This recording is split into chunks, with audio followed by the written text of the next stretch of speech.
सृष्टि बचपन से ही दिखने में सुंदर नहीं थी, लेकिन अमीर बाप की बेटी सृष्टि पर उसकी मां जान छिड़कती।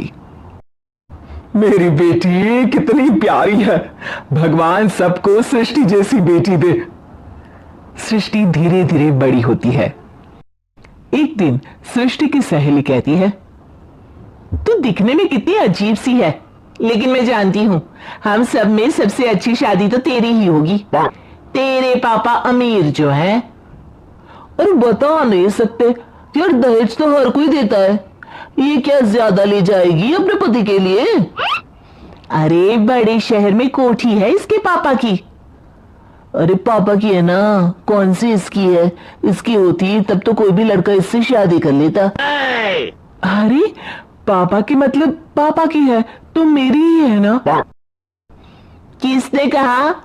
अब तेरी तो तब होगी ना जब तेरा भाई ना हो।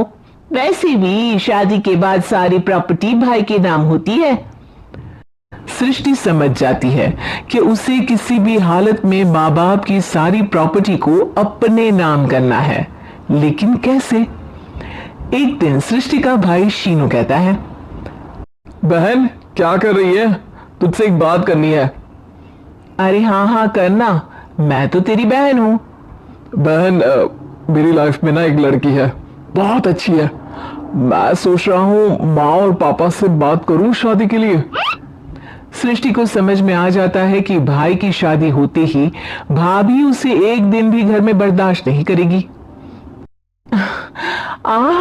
क्या बात है भाई, बताना कौन है वो? यार वो बहुत अच्छी लड़की है, पढ़ी लिखी है, मेरे साथ जॉब भी करती है, बस एक प्रॉब्लम है। प्रॉब्लम? क्या प्रॉब्लम है भाई? यार वो शादीशुदा है, लेकिन उसके पति ने उसे सिर्फ इसलिए छोड़ दिया क्योंकि उसके माँ बाप दहेज नहीं दे पाए। सृष्टि ये सुनकर न जाने क्यों खुश हो जाती है। अरे भाई तो क्या हुआ, लड़की तुझे तो पसंद है ना? शीनू को लगता है कि बहन उसे समझ रही है। वो इस बात से अनजान होता है कि उसकी बहन की मंशा पूरा घर हड़पने की है।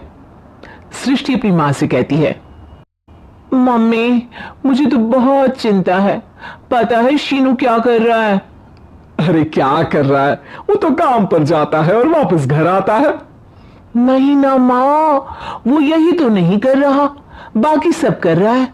आपको पता है उससे प्यार है, और वो भी एक शादीशुदा लड़की से। ये क्या हो गया, मैं सोसाइटी में क्या मुंह दिखाऊंगी? अरे तेरे पापा तो यही कहेंगे कि मैंने ही उसे बिगाड़ दिया है। माँ देखो मेरी बात मानो, पापा पर भी विश्वास करने की जरूरत नहीं है। अब आप ही बताओ, पापा इतनी देर घर के बाहर रहते हैं क्यों, बोलो? अरे बेटा वो तो नौकरी करते हैं ना। तू बहुत भोली है माँ, पापा का ऑफिस तो 7 बजे खत्म हो जाता है, लेकिन देखो कितनी देर से आते हैं। अरे नहीं नहीं बेटा, ऐसी कोई बात नहीं है। सृष्टि माँ को एक औरत से बात करते पिता की फोटो दिखाती है। देखो माँ कैसे है पापा, मैं ना कहती थी कि पापा सही नहीं है। मैं तेरे पापा से बात करूंगी, दे फोटो मुझे। ओ माँ वो तो डिलीट हो गई। लेकिन चल तूने तो देख लिया ना, पापा से बाद में बात कर लेना, और हाँ मेरा नाम बिल्कुल मत लेना। हाँ माँ। अब क्या था, सृष्टि के माँ और पिता के बीच झगड़ा होना शुरू हो जाता है। सृष्टि के मन में क्या चल रहा था कोई नहीं जानता था। एक दिन, माँ सृष्टि के लिए एक लड़का देखा है, वो लोग शाम को उसे देखने आने वाले हैं। और हाँ माँ एक खुशखबरी, मैं और पापा मिलकर एक नया बिजनेस ट्राई कर रहे हैं। शाम को लड़का आता है, सांवले रंग का। सृष्टि को तो बिल्कुल भी पसंद नहीं आता। लड़की की माँ कहती है, लड़की का चेहरा तो कोई खास नहीं, लेकिन अगर मेरे बेटे को आप लोग सेटल कर दें तो मैं उसकी शादी आपकी बेटी से करवा दूं। सृष्टि को लड़का बिल्कुल पसंद नहीं था। उसे भाई पर गुस्सा आ जाता है। लड़के वालों के जाने की बात कहती है, माँ देखा शीनू मेरे लिए कैसा लड़का लेकर आया, न दिखाने लायक न सुनने लायक, सेटल भी नहीं, वो भी हम करे। अरे माँ, मैं जानती हूँ ये मेरी शादी किसी भी घर में क्यों करवाना चाहता है। अरे कैसी बात कर रही है बहन? तूने तो देखा ना, लड़के को मैंने ही मना कर दिया तुझसे शादी के लिए। जिसने लड़का बताया था उसने उसकी बहुत तारीफ की थी। बात आई गई हो जाती है, लेकिन सृष्टि का मन शांत नहीं होता। क्या करूं, कुछ समझ में नहीं आ रहा। मेरी शादी हो गई तो ये लोग पूरी प्रॉपर्टी शीनों के नाम कर देंगे, मेरे हाथ तो कुछ लगेगा ही नहीं। तभी सृष्टि को आइडिया आता है। वो किसी वकील को फोन करती है। जी देखिए, अगर आपके मम्मी पापा का तलाक हो जाता है तो आपके पिता की आधी प्रॉपर्टी आपकी मां के नाम हो जाएगी, फिर उसे वो किसी को भी दे सकती है। सृष्टि अब मां को बेटे के खिलाफ भरती है। मां, शीनों पर नजर रखा करो, वो जिस लड़की के प्यार में है ना वो शादीशुदा है।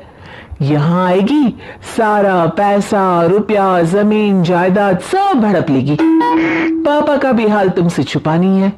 ऐसा ना हो कि मैं और आप एक दिन सड़क पर भीख मांगे। हे भगवान, मैं तो जीते जी मर जाऊंगी अगर ऐसा हो गया तो। ऐसा हो गया नहीं मां, ऐसा ही होगा। अभी समय है, आगे का सोच लो। मैं तो कहती हूँ पापा से आधी प्रॉपर्टी लेकर अलग हो जाओ। पापा की आधी प्रॉपर्टी भी हम लोगों को अगर मिल जाती है ना तो अगले 7 जन्म सफल समझो। बेचारी मां बेटी के कहने पर पति से तलाक लेकर अलग हो जाती है। सृष्टि अब पैसों से गाड़ी और अपने दूसरे महंगे शौक पूरे करने लगी। उसके दोस्त भी उसके पैसे इस्तेमाल करते। सृष्टि, कल तुम कहां थी? मैं सारा दिन घर पर अकेली थी। तो मैं क्या करूं? मैंने ठेका तो नहीं लिया है ना तुम्हें संभालने का। मां को सृष्टि से ये उम्मीद नहीं थी। वो बैठकर रोने लगती है। वहीं उसका पति यानी कि सृष्टि के पिता आ जाते हैं। मैं जानता था कि तुम्हारा यही हाल होगा, तो आपने मुझे रोका क्यों नहीं? मैं रोकता तो तुम रुकती क्या? सृष्टि के कहने पर तुमने मुझ पर, अपने बेटे पर शक किया, लेकिन तुम ये भूल गई कि कैसे हम दोनों ने मिलकर जीवन में इतना सब खड़ा किया। मां पति के गले लग जाती है।